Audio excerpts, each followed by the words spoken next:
Bonjour à tous, très heureux de vous retrouver pour la lecture du Grand secret de la psychanalyse. Ouvrage que vous pouvez vous procurer par ailleurs, sur Amazon. Introduction. C'est, si je puis dire, le grand secret de la psychanalyse. Le grand secret, c'est, il n'y a pas d'autre de l'autre.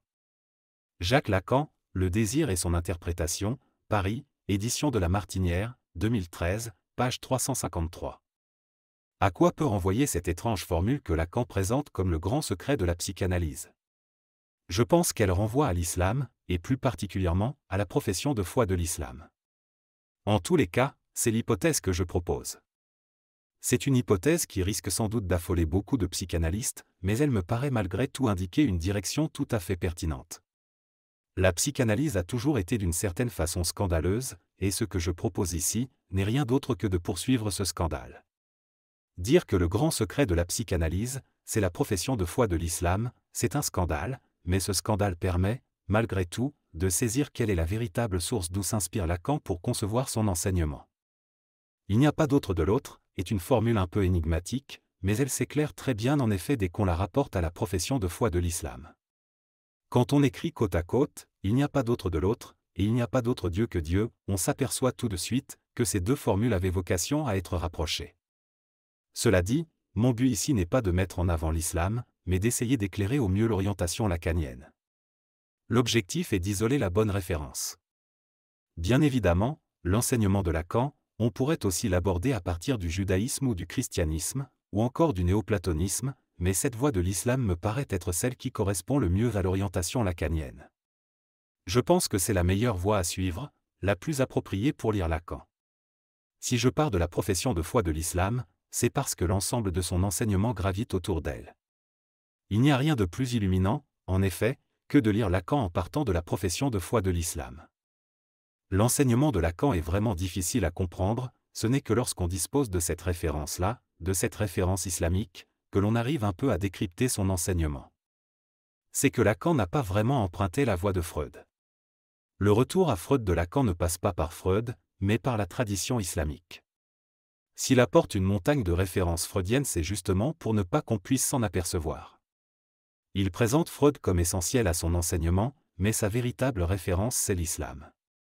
C'est pourquoi, quand on se limite à Freud, on a du mal à comprendre. Par contre, si on le lit à partir de la tradition islamique, il devient beaucoup plus clair. L'enseignement de Lacan comme l'islam sont d'abord une orientation, et elles nous mènent exactement dans la même direction. Si l'on veut saisir la logique de cet enseignement, il faut donc prendre en considération ce que l'islam enseigne. C'est ce détour par l'islam qu'il faut prendre, si l'on veut déchiffrer l'enseignement de Lacan. De nombreuses incompréhensions et difficultés peuvent être évitées en effet, si on prend ce détour-là. Ce n'est pas si facile de rétablir le fil, parce que Lacan s'est beaucoup appliqué à en effacer la trace. L'islam est une référence cachée, souterraine, elle n'est jamais mise en plein jour directement. Un travail de déchiffrage, d'archéologie, est vraiment nécessaire pour pouvoir s'apercevoir que Lacan opère à partir de l'islam. Il n'est pas question ici de dépassement, j'essaie juste de montrer, le plus simplement possible, quelle est la véritable source d'où s'inspire Lacan. Il s'agit d'aller voir derrière l'habillage freudien ce qui l'oriente vraiment. Après tout, il n'y a pas de raison que la psychanalyse elle-même ne soit pas psychanalysée. Ce travail a pour fonction essentielle de démanteler l'enseignement de Lacan, de le déconstruire, pour le reconstruire en fonction de sa véritable source. Le but est de montrer sa véritable filiation.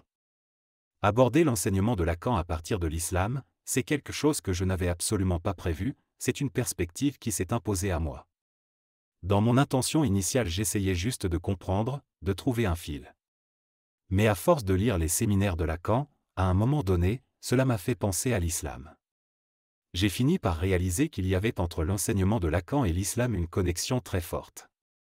Je n'ai donc pas pu m'empêcher de faire ce rapprochement. Il y a beaucoup de concepts que Lacan amène dans la psychanalyse et qui ne sont pas de Freud. On est donc forcé à un moment donné de se demander d'où ils viennent. Si on veut bien un instant ouvrir les yeux sur l'orientation lacanienne, sur la logique qu'elle comporte, on s'aperçoit très vite à quel point les concepts qu'il introduit dans la psychanalyse sont familiers à l'islam. Prenons par exemple le concept de sujet. On voit tout de suite qu'il cadre parfaitement avec l'islam. Le sujet chez Lacan n'a rien à voir avec cette instance de la subjectivité moderne, c'est même l'envers. Le sujet, Lacan le rapporte, non pas à sa subjectivité mais à son assujettissement. Jacques Lacan, La logique du fantasme, version numérique, Association lacanienne internationale, page 55. Le terme même de sujet dont il fait usage comporte que le sujet comme tel est soumis. Ce n'est pas sans raison qu'il a choisi de mettre en avant ce terme. S'il a choisi ce terme, c'est essentiellement parce que dans ce terme de sujet lui-même il y a déjà la mise en valeur de la soumission. L'écriture de Lacan, l'écriture qui situe le sujet sous une barre, est là aussi pour le rappeler. Pour Lacan, un sujet qui ne serait pas soumis ne serait pas un sujet. L'institution du sujet comporte sa soumission. Le sujet naît avec sa soumission. Ce qui distingue fondamentalement le sujet de l'inconscient du moi imaginaire, c'est que le sujet renvoie, au manque d'être, à la division, à la dépendance, à la soumission, alors que le moi renvoie à l'être, à l'identité, à l'autonomie, à la liberté. La soumission, Lacan ne la traite pas comme une défaillance, au contraire il définit le sujet par cette soumission. Ce qui pose problème pour lui c'est plutôt le délire d'autonomie, de liberté, d'identité. C'est pourquoi, la soumission qui est au fondement du sujet, on la retrouve également en fin d'analyse. Parce qu'à l'origine du sujet, il y a la soumission, alors à la fin de l'analyse, on retrouve aussi la soumission. Le désir de l'analyste n'est pas un désir pur. C'est le désir d'obtenir la différence absolue, celle qui intervient quand, confronté au signifiant primordial, le sujet vient pour la première fois en position de s'y assujettir. Jacques Lacan, Les 4 concepts fondamentaux de la psychanalyse, Paris, Seuil, 1973, page 307. Ce dont il s'agit là, c'est d'un réordonnancement subjectif par rapport au signifiant primordial, qui est corrélatif d'un assujettissement, autrement dit, d'une soumission. La fin de l'analyse, chez Lacan, apparaît toujours comme un retour à l'état originel du sujet qui est la soumission. La différence absolue renvoie ici à la différence entre Dieu et l'homme, entre le créateur et la créature, entre la cause et l'effet. Ibn Sina y fait également référence dans la métaphysique du Shifa. L'enjeu dans l'analyse est de réaliser cette différence absolue. Le but est d'obtenir que le sujet comme effet puisse assumer la cause qui le détermine. Qu'il puisse reconnaître qu'il n'est pas cause de lui-même, mais que l'effet d'une cause. Il faut bien saisir que le sujet n'est qu'un réceptacle, un lieu vide, complètement dépendant de la cause qui le détermine, c'est important pour comprendre ce qui doit se passer en fin d'analyse. L'exigence à laquelle il faut répondre en fin d'analyse n'est pas d'assumer ma liberté, mais ma causalité. Jacques Lacan, écrit 1, Paris, Seuil, 1966, page 345. C'est que, de notre position de sujet nous sommes tous responsables. Jacques Lacan, écrit 1, Paris, Seuil, 1966, page 339. Nous sommes tous responsables de notre causalité, autrement dit, de notre soumission. C'est de cette façon que Lacan conçoit la fin de l'analyse. La fin d'analyse n'est jamais pensée par lui en termes de libération, mais toujours en termes de soumission. Disons que pour se libérer, il faut d'abord se soumettre. La guérison, quant à elle, elle ne vient que de surcroît. C'est pourquoi, le psychanalyste, s'il admet la guérison comme bénéfice de surcroît de la cure psychanalytique, il se garde de tout abus du désir de guérir. Jacques Lacan, écrit 1, Variante de la cure type, Paris, Seuil, 1966, page 323. Son désir n'est pas de guérir, mais comme on vient de le voir, d'obtenir la différence absolue. Aussi, quand Lacan nous dit « la guérison ne vient que de surcroît », ça ne veut pas dire qu'il s'agit de nier la souffrance du patient. Il l'explique d'ailleurs très bien, dans le passage suivant. En disant, dans l'analyse, la guérison venait par surcroît. On y a vu je ne sais quel dédain de celui dont nous avons la charge et qui souffre, alors que notre justification comme notre devoir est d'améliorer la position du sujet. Jacques Lacan, L'angoisse, leçon du 12 décembre 1962, Paris, Seuil, page 69. La psychanalyse lacanienne comme l'islam, vise à travers une expérience une réforme, une mutation subjective.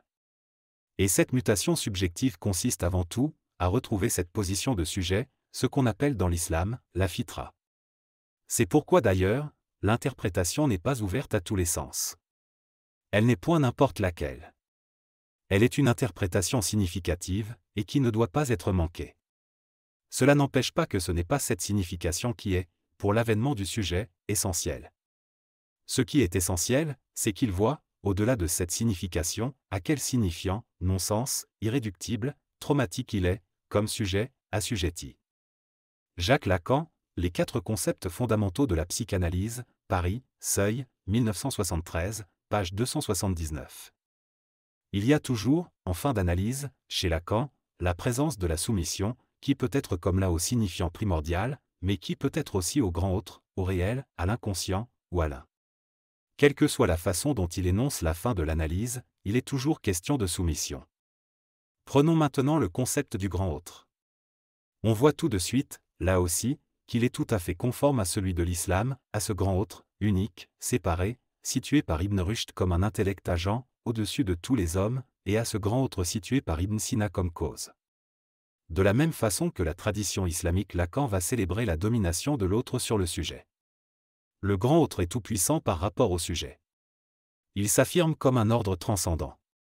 Comme Ibn Sina, Lacan va transférer tous les pouvoirs entre les mains du grand autre et va réduire le sujet à un réceptacle complètement vide. Il faut penser ensemble le sujet et le grand autre. Il y a d'un côté le sujet qui est vide, complètement pauvre, mort, et de l'autre côté le désir, ce qui fait exister le sujet, ce qui le rend vivant, qui lui vient toujours du grand autre.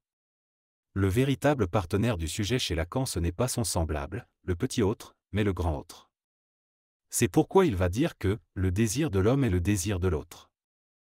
Jacques Lacan, écrit 1, La direction de la cure, Paris, Seuil, 1966, page 106. On a donc chez Lacan un sujet qui est situé, avant tout, comme un réceptacle, et qui ne gagne son existence que du désir qui lui vient du grand autre. La dépendance du sujet à l'endroit du grand autre est aussi un paradigme de l'islam. C'est même l'un des slogans les plus célèbres de l'islam, Allahu Akbar, Dieu est grand. Prenons maintenant la célèbre formule de Lacan. Un signifiant, c'est ce qui représente un sujet pour un autre signifiant. Jacques Lacan, écrit 1, Paris, Seuil, 1966, page 299. Cette formule n'est pas vraiment nouvelle. Elle ne fait que reprendre la thèse d'Ibn Arabi, dans la science des lettres, quand il dit que les signifiants représentent le sujet, mais seulement par rapport à un autre signifiant, le signifiant alif, dont ils dépendent. Prenons maintenant cette autre phrase de Lacan. Le symbolique se manifeste d'abord comme le meurtre de la chose. Jacques Lacan, écrit 1, Paris, Seuil, page 317. Pour la situer correctement, il faut remonter en fait jusqu'à Ibn Rushd à son commentaire d'Aristote, L'intelligence et la pensée, dans lequel il nous dit que nous semblons dépouiller d'abord les formes de leur matière, et ensuite seulement les concevoir, les dépouiller n'étant rien d'autre que les rendre intelligibles.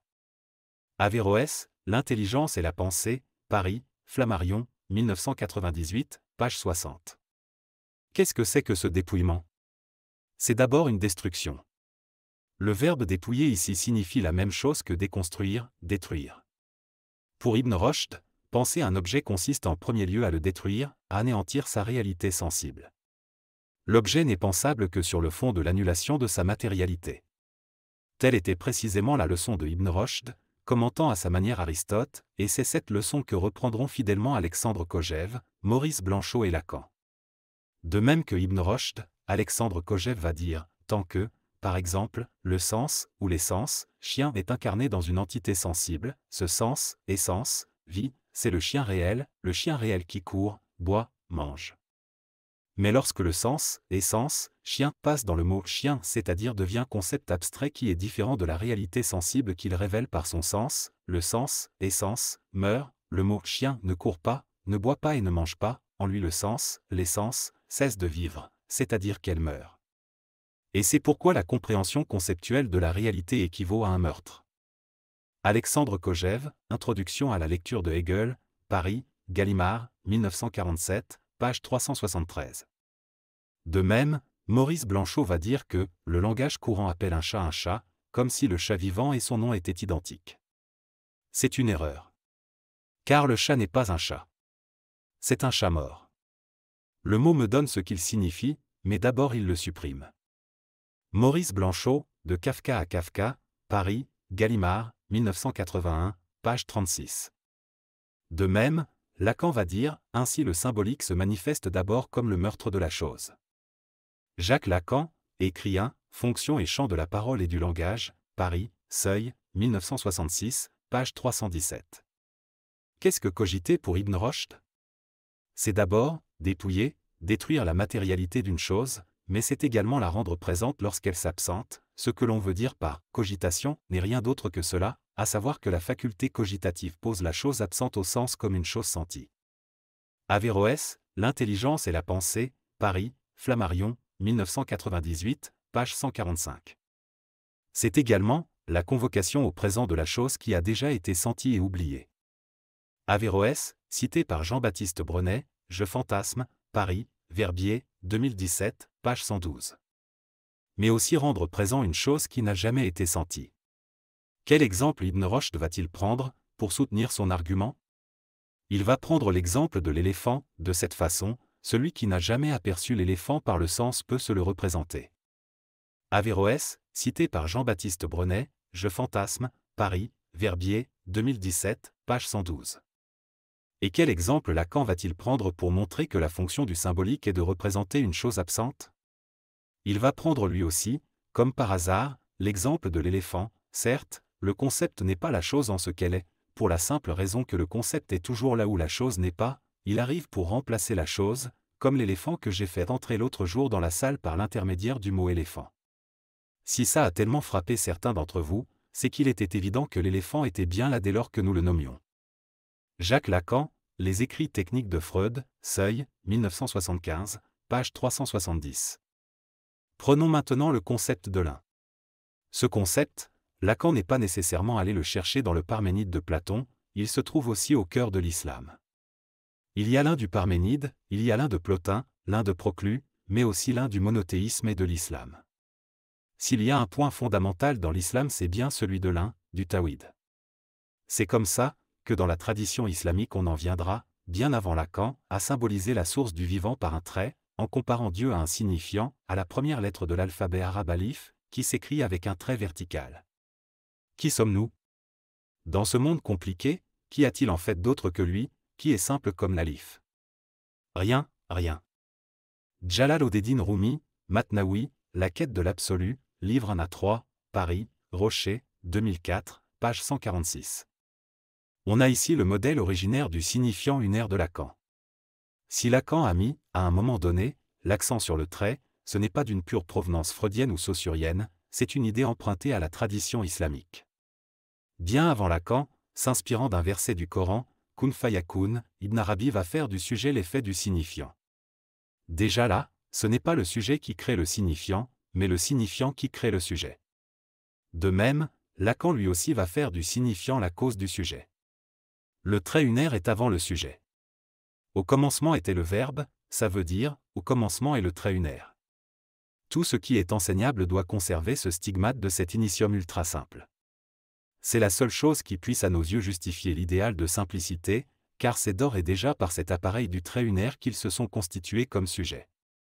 Jacques Lacan, L'angoisse, Paris, Seuil, 2004, page 32. Et si pour Ibn Arabi, le kalam est la blessure? Il est la trace laissée dans le blessé. Ibn Arabi, Les illuminations de la Mecque, Beyrouth, tome 4, page 70. C'est aussi le cas pour Lacan, le signifiant est la cause d'une blessure.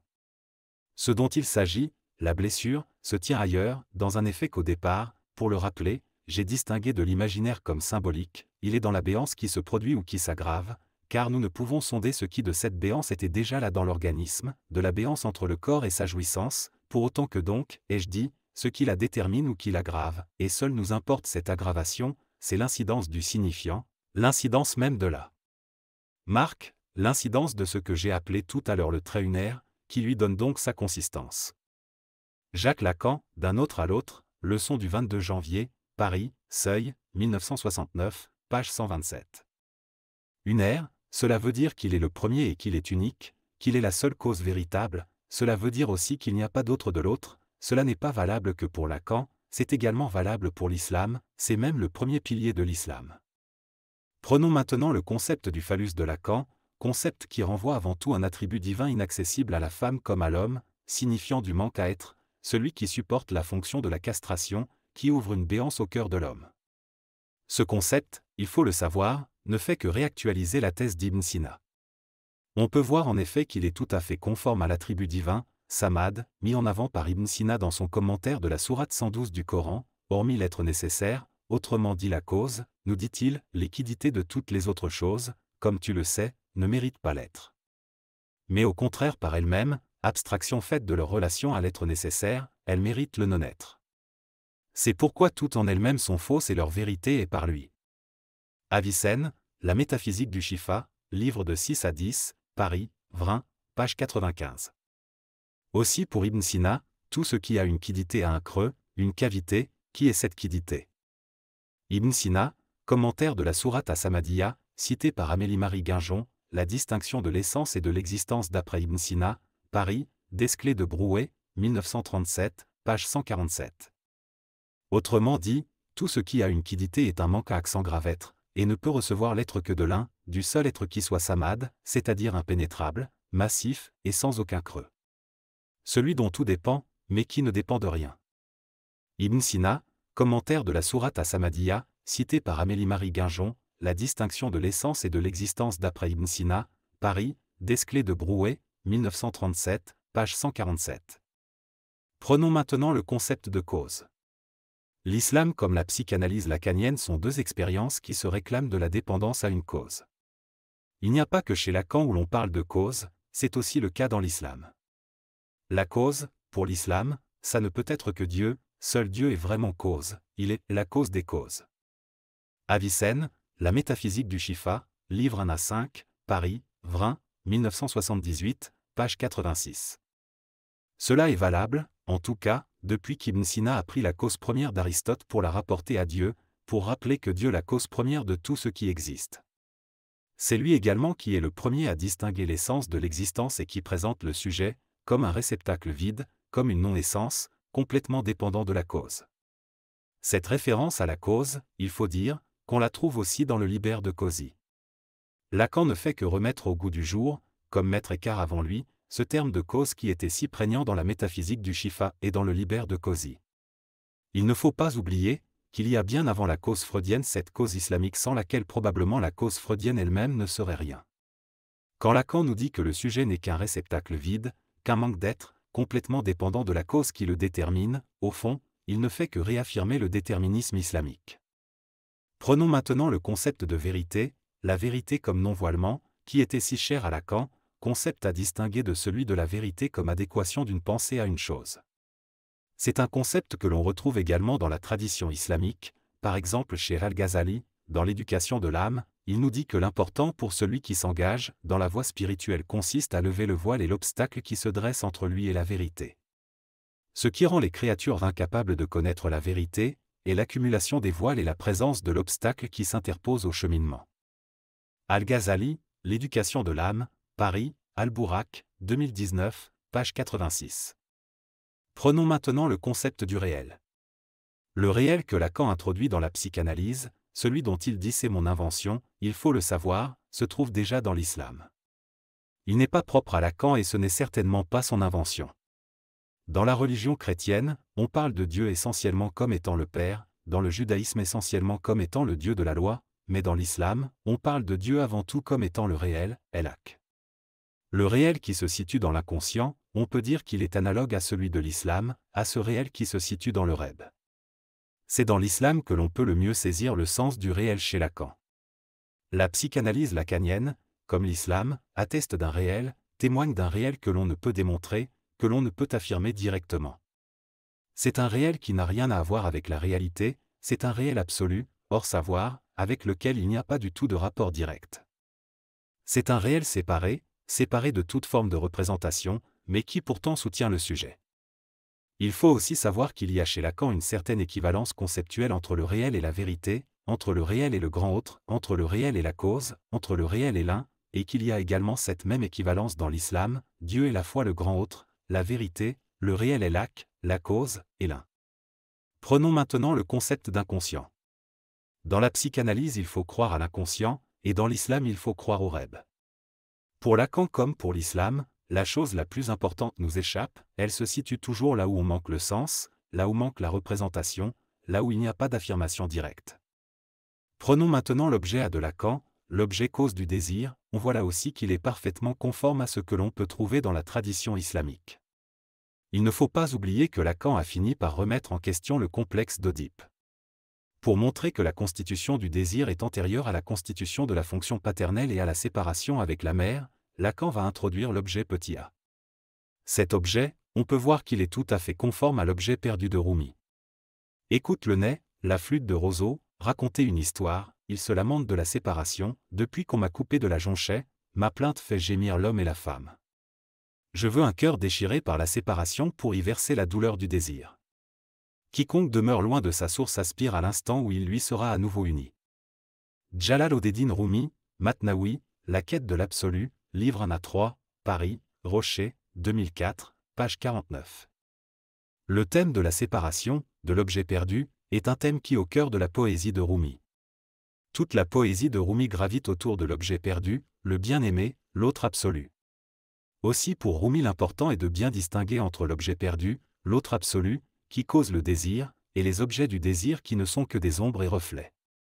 L'oiseau vole dans les hauteurs, et son ombre se hâte sur la terre, volant comme un oiseau. Le sot poursuit l'ombre, courant après elle, de sorte qu'il s'épuise. Ne sachant pas que c'est le reflet de cet oiseau dans l'air, ignorant l'origine de l'ombre. Jalal-Odeddin Rumi, Matnaoui, La quête de l'absolu, livre 1 à 3, Paris, Rocher, 2004, page 77. Le célèbre aphorisme de Lacan, « Je te demande de me refuser ce que je t'offre parce que ce n'est pas ça », fait écho à ce même principe. Jacques Lacan, Le séminaire 20, encore, Paris, Seuil, 1975, page 110. Chez Lacan, chez Rumi, comme dans la tradition islamique en général, l'important est de ne pas faire d'associationnisme, du shirk, il ne faut pas confondre la cause du désir avec les objets du désir. Tu ne me chercherais pas si tu ne m'avais déjà trouvé, cette occurrence on la retrouve chez Saint Augustin, chez Pascal, mais également chez Rumi. Tant que tu ne cherches pas une chose, tu ne la trouves pas. Excepté le bien-aimé, avant de l'avoir trouvé, tu ne le cherches pas. L'homme désire une chose qu'il n'a pas trouvée, il la recherche jour et nuit. Mais sa recherche serait étonnante si elle ne cessait dès que l'objet de son désir est trouvé.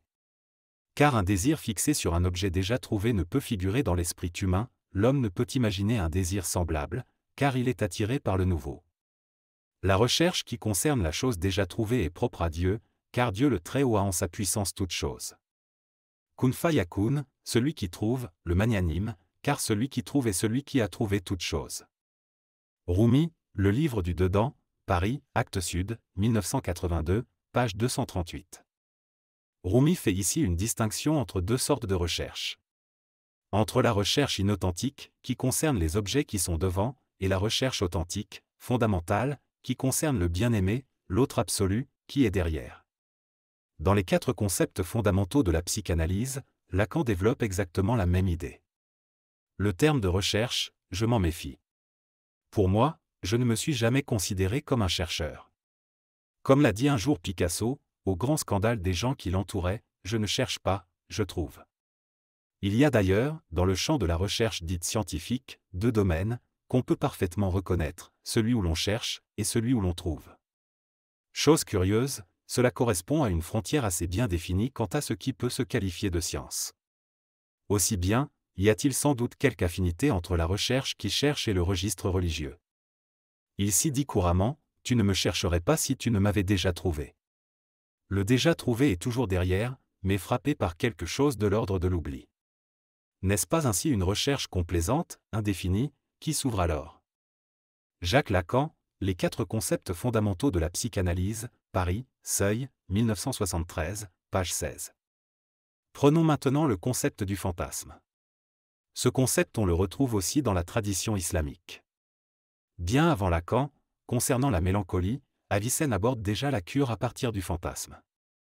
Alors que dans la médecine grecque, inaugurée par Hippocrate et poursuivie par Galien, la mélancolie est essentiellement expliquée par le déséquilibre des humeurs, chez Avicenne, elle va être rapportée essentiellement à une causalité fantasmatique.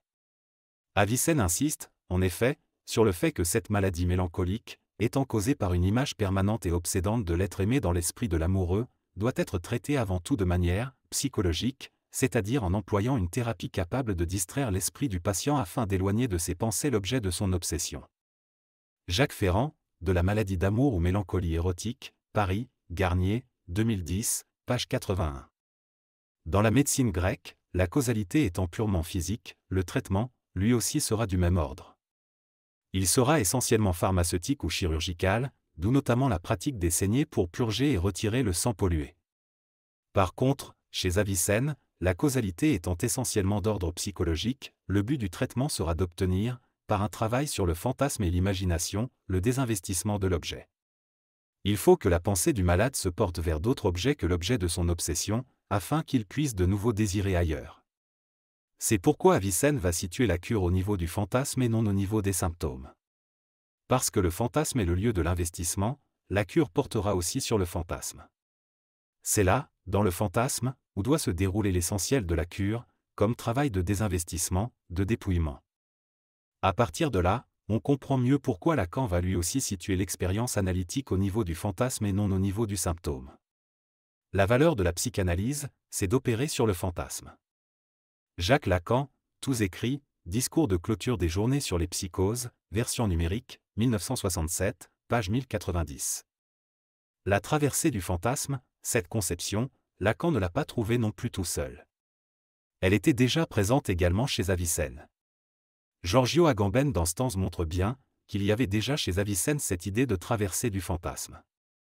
Avicenne présente cette quintuple gradation du sens interne dépouillant, progressivement, denudatio, le fantasme de ces accidents matériels par rapport au sens, qui ne mettent pas à nu la forme sensible denudation perfecta, l'imagination la dénude denudation vera, mais sans toutefois la débarrasser des accidents matériels, parce que les fantasmes de l'imagination sont tels, selon une certaine quantité et qualité et selon un certain lieu. Il s'agit, comme nous dirions, d'images déterminées et non de concepts abstraits.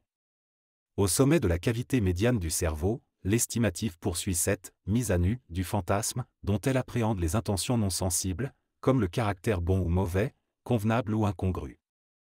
C'est seulement au terme de ce processus dans le sens interne que l'âme rationnelle peut se trouver informée par un fantasme entièrement dénudé. Dans l'acte de l'intellection, la forme est nue, si elle ne l'était pas, elle le devient, parce que la vertu contemplative la dépouille de telle manière quand elle ne demeure aucune affection matérielle.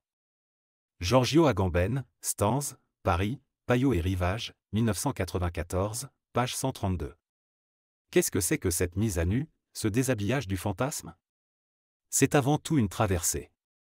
Cette mise à nu, ce déshabillage, indique bien cette idée de franchissement, de traversée. L'autre grand penseur du fantasme, bien avant Lacan, c'est Averroès. Il y a non seulement chez lui la thèse de la division du sujet, mais aussi celle du fantasme. D'un côté, nous avons la division du sujet, mais de l'autre côté, nous avons aussi cette idée de jonction. Ce qui opère notamment cette jonction, chez lui, c'est le fantasme. C'est à travers le fantasme que le sujet divisé se dote d'une certaine unité. La fonction du fantasme est également de rendre présent une chose absente. C'est également grâce au fantasme que le sujet accède à la réalité. Il n'y accède qu'en tant qu'elle est encadrée par le fantasme. Le fantasme n'est pas seulement l'intermédiaire, c'est l'espace même dans lequel se conçoit la réalité. C'est ce qui fait d'ailleurs que ma représentation du monde est toujours singulière. Giorgio Agamben, Jean-Baptiste Brenet, Intellect d'amour, Verbier, 2018, page 39. Mais ce n'est pas tout. La conception du fantasme chez Averroès ne s'arrête pas là. Le fantasme, lorsqu'il s'agit par contre d'accéder au réel, constitue un écran, un obstacle, qu'il faut détruire.